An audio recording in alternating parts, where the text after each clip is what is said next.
Thank you for joining me today. It's Brian Gubernick, and welcome to the No Days Off podcast, where we believe that every single day brings a new opportunity to get better. One book that we have not discussed all that much here at No Days Off, which is a mistake on my part because I think it's one of the best books ever written, and I am a little biased when I tell you the book. It is called The One Thing. And why am I biased? Well, that's because my mentors and buddies, Gary Keller and Papasan, wrote The One Thing, and many of our audience have probably read it. However, I bet it's been a little while since you've revisited that book. And by the way, if you haven't read it, it's definitely one to grab. It made a massive difference in my life. And one area in which it made a massive difference was in this understanding of this lie that we're sold about balance.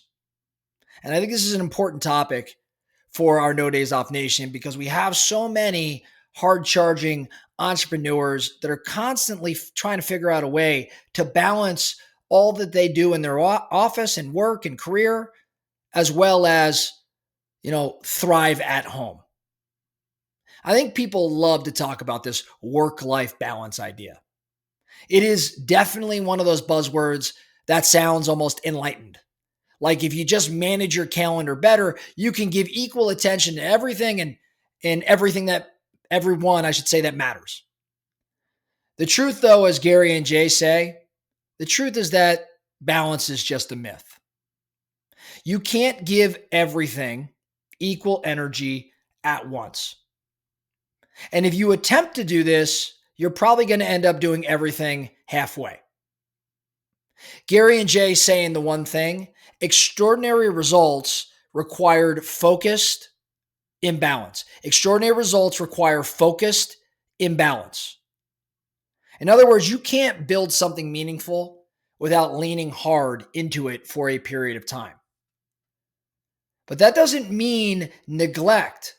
It means you have to counterbalance. Life is a pendulum. It's not a scale. If you picture your life like a pendulum, you can imagine that. Recognize it's this pendulum. It's not a scale. A scale aims for stillness. A scale aims for this perfect equilibrium. But a pendulum is in constant motion. It's swinging back and forth, and it's never staying still for very long. That's the idea of counterbalance. So when you're chasing a big goal, like scaling a business, or training for some endurance race, or launching a new product, the pendulum will swing deep into that side. And that's okay. That's how growth works. Now, the key is not to freeze the pendulum in one position. It's to make sure you swing it back before something breaks. The problem isn't imbalance, it's unconscious imbalance. Going all in on one area and pretending the others don't matter, that's the problem. Now, when I think about this concept, I like to equate it to, my work and my family. If I want to have massive success in work, I do have to go all in from time to time and run in the red. I will have massive success when I run in the red. So say I go into my office and I tell my family, hey, the next 3-4 days, I'm going to be working my ass off and you're not going to see me much. Guess what? I can do that and everything would be okay at home. And I might be able to extend that by a couple days and everything would be good at home. But if I did that for a couple weeks, we would have some real challenges in the Gubernick household.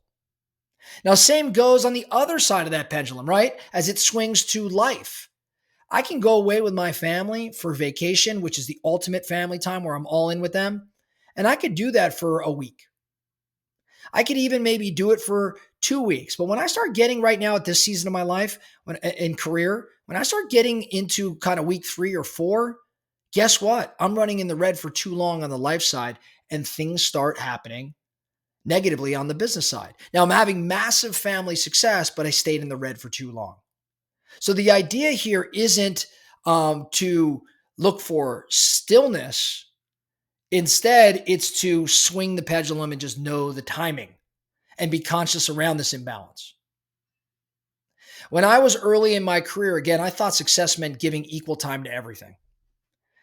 Equal time recruiting or sales or management or family or fitness. I was spread thin. And as a result, I was constantly frustrated and was not making the progress that I desired. And then I started to embrace this idea of counterbalance.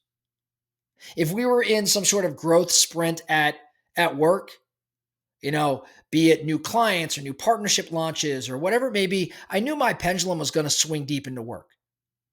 But that meant as soon as that sprint ended, I had to intentionally swing it back, which meant time with my family or early mornings, off the phone, dinners without distraction.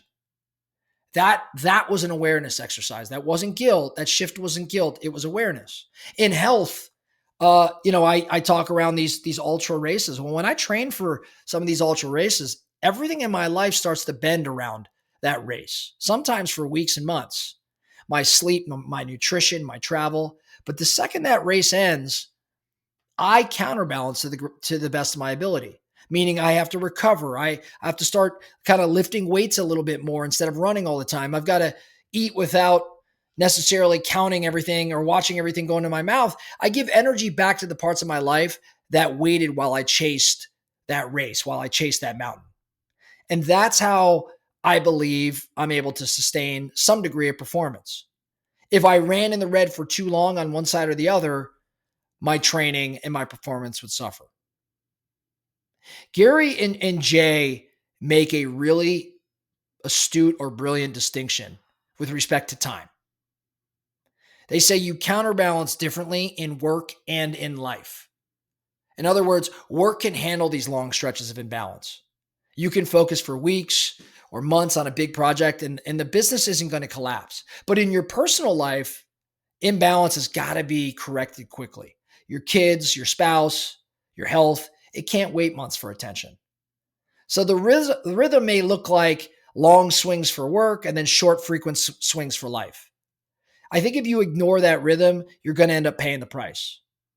And that price is going to look like burnout or broken relationships or declining health. So, how do you then, if you understand this concept, how do you put it to practice? How do you make counterbalancing work for you? I think first you got to get clear on your season. In other words, what deserves my focused imbalance right now? And name that area, that season, right? Don't feel guilty about it, just name it. And then number two, schedule the swing back. So if you know you're in a say 3-month business push, plan a week away with your family afterward. Plan 2 weeks away with your family afterward. If you're in a heavy training block when it comes to fitness, schedule active recovery when it ends. I think number three, and this has been critical for me, communicate the imbalance. Tell your team or tell your family, hey, the next few weeks are going to be really intense for me, but I assure you I'm coming back to you.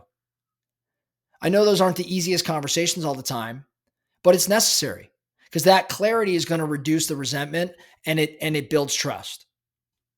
And then lastly, number four, I think you got to reassess often. Call it every week, every weekend. Ask yourself, where have I overinvested? What's being neglected? What needs attention this week? I think that awareness is what keeps that pendulum swing healthy. Now, there is a cost, I would say, of staying stuck. What do I mean? See, the danger isn't imbalance, it's getting stuck in one position for too long. If your pendulum stays on work for years, you're going to succeed in business, but you're going to completely lose connection with your family. An example of this would be the individual that achieves all of this amazing success in business, but has a totally destroyed home life, disconnection with family. Now, on the other side, if you stay in comfort, you might feel peaceful, but you never reach your potential.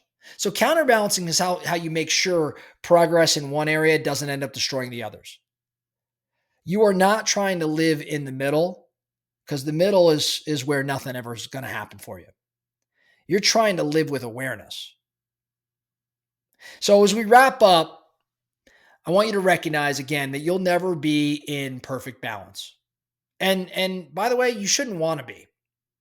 I think when you study those that have had massive success, when you study those that have done some extraordinary things, there's always a bit of off balance.